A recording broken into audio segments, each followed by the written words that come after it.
rightfully titled, if Dylan Danis was to win, he would become the world's biggest superstar. And with that parentheses, I would write what fighters need to learn, especially the upcoming fighters, because it's really important to understand how we got here. First of all, let's talk about current facts and data at the current moment in time. Dylan Dennis has about 5 billion, not million, 5 billion impressions on his Twitter account, of his social media handle. What does that tell you? That tells you that this fight with him and Logan Paul, that was supposed to be a co-main event, has literally catapulted him into main event status. And I wouldn't even be surprised if DAZN decided to flip the cards around, literally demote Tommy Fury and KSI into the co-main event, as they should, because you got to think who is now the bigger matchup in this. Now, if you want to talk about competitive architecture in that sense, you could say that even though KSI was doing all these exhibitions, he was still active at fighting nonetheless. Whereas with Tommy Fury, I mean, you could say that the guy is just a standard professional fighter in a sense where in the beginning of his career, he's fed these easy guys to take on and eventually progress to higher levels, higher rankings of guys, higher competition, and then sometimes even made mandatory by a certain governing class of, let's say, the WBC, WBA, WBO, and things of that nature. So one of the things you got to understand about Dylan Danis is that the guy was hated by literally a vast majority of the MMA world. Maybe people in boxing didn't know who he was, but if you were affiliated with any boxers that didn't like Conor McGregor, and that only name I could think of is none other than Floyd, right? Other than that, yeah, Dylan Danis really didn't have a problem with anybody outside of any combat sports realm or any social media influencer stratosphere or anything like that. He was just Conor's coach, a guy who was a world jiu-jitsu champion #2 at his current state during 2017, and had never competed since, transitioned to MMA, did 2 fights, and now here we are. A couple of years later, then he has all these injuries that basically set him back into competing, which is why Logan constantly harps on the idea of him not being able to compete for over 1,500 days now. But nonetheless, that right there is what makes this story even more interesting and marvel as it is. And when I mean Marvel, I literally mean the Marvel storyline of it all. Because who is Dylan Danis in comparison to in the comic book world? No one really, because in that world, it's literally all just clear as to who the good guys are and who the bad guys are. But the reality is, in the world that you live in, it's not that simple, is it? Because the good guys and bad guys are not really defined, but rather more defined by whose ever opinion and whose ever subjective point of view is at hand that you're listening to. For example, you see the cultural divide that a lot of people harp on between the left and the right and things of that nature. And then you think to yourself, like, you know what? One of the main reasons why a lot of these things are happening is because there is no clear line of who the good guys and who the bad guys are. And that is one of the things that you have to understand about how Dylan Danis is marketing himself right now. And you know what the interesting thing about it is, if you ever heard the guy speak, he's not exactly the most eloquent speaker I've really heard of, ever, in my whole entire life. It's very basic. And a lot of people have hinted that he seems to think way faster than what his mouth can process into explaining and articulating. And this is Dylan Danis that we're talking about.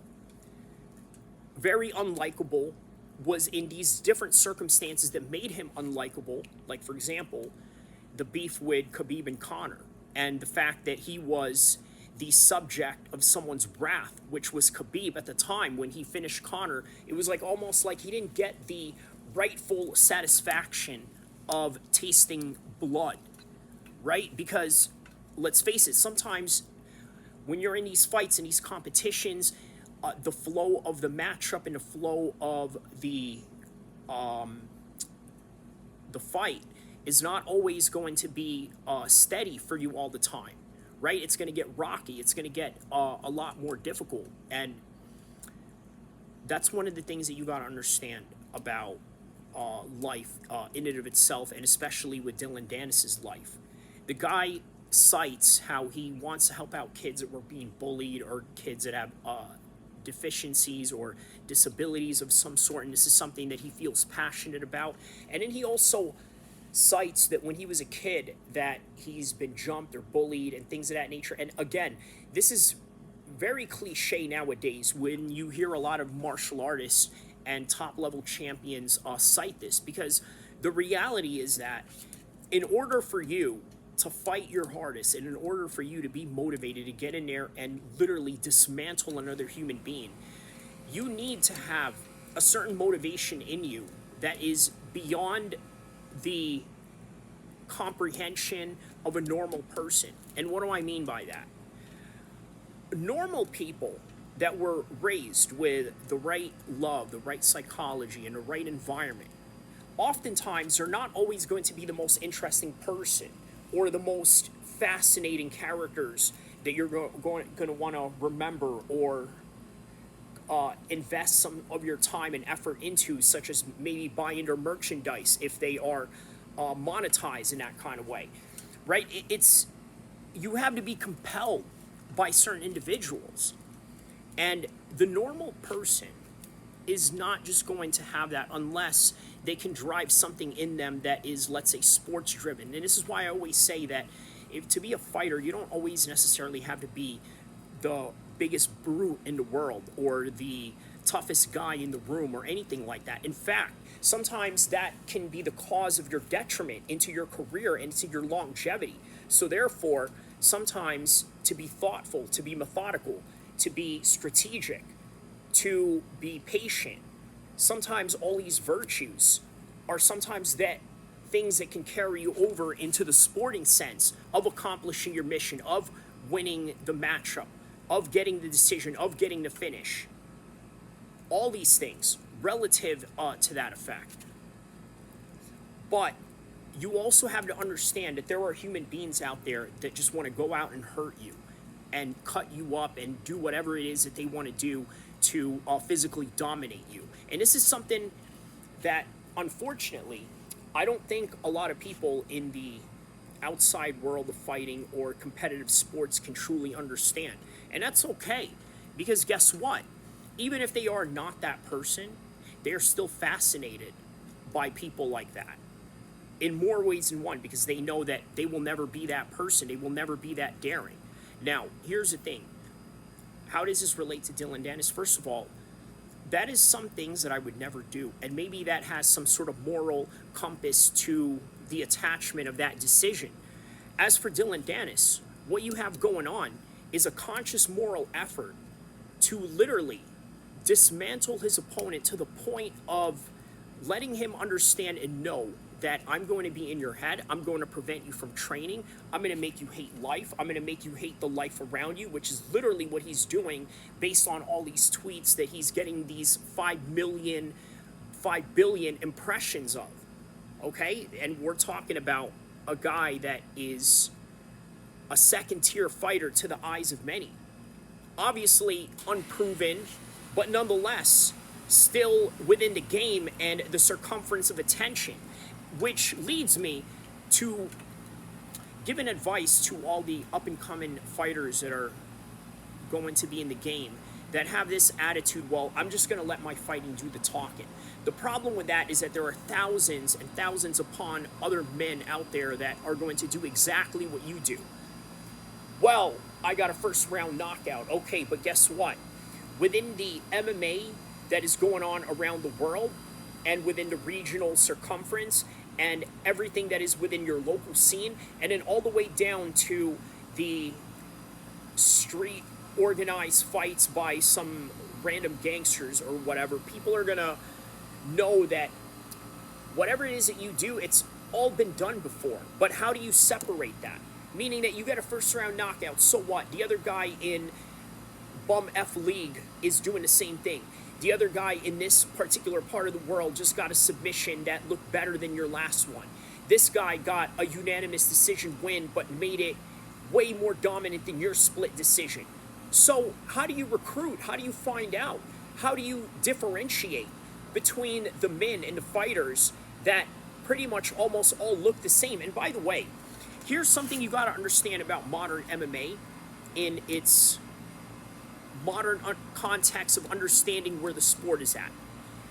These guys right now, all the young guys that are competing right now, they are such at a high level that it is completely unrecognizable to the time of the 90s and to the time of the mid-2000s. And why is that? Because these guys can literally do everything.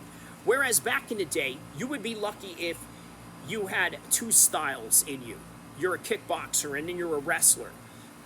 You do jiu-jitsu and then you do boxing. Maybe you don't have good kicks. That's all right, because throwing kicks is going to get you lead to taken down anyway. That was the mentality that they had back in the days.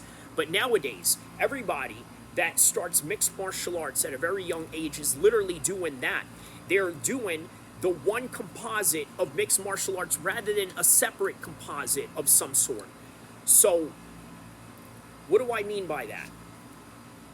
What do I mean by that is that everybody literally looks the same. It's a copycat league.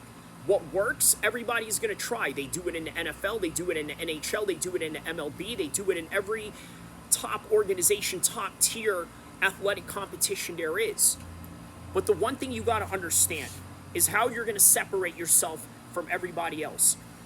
And if Danis manages to pull this off, he's going to separate himself from everybody else. And that could open a wide range of UFC contracts, other boxing contracts, other boxing opponents, big UFC fighting names that he could enter the UFC with and debut and then make big money right away in his first fight within that top tier organization. But he has to go and do this first. And the way that everybody is looking at this, it just seems that Logan seems to be the safer bet. Now here's the thing you got to understand. If you side with Logan in the pre-fight banter,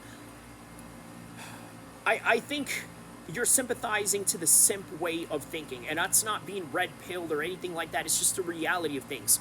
But if you are as objective as I am and you look at things from a fighting perspective and you think that he is the more experienced boxer and therefore he's going to do better, then that's one particular topic. And those two things, you can coincide with the decompartmentalization of understanding those two things at the same time. Being the fact that he is just the more experienced boxer and Dylan is just the stiff beginning striker that has a high-level jiu-jitsu. And by the way, top two at that. Because in 2017, as I had mentioned earlier, he was a top two in the world with Gordon Ryan. You see where Gordon Ryan is right now, regardless of the controversy, what they say about the rampant steroids that are going on in jiu-jitsu. But that's another thing. Dylan, after this, could go back to jiu-jitsu, rematch Ryan, and guess what? Bring that sport into a whole different stratosphere. Those are the options that he has going on right now, and he has the trend and the trajectory to do so. The one thing that he needs to do now is just execute. But if he doesn't, then this video will mean nothing. But if he does, then people are going to look back at this video and understand where it all started from.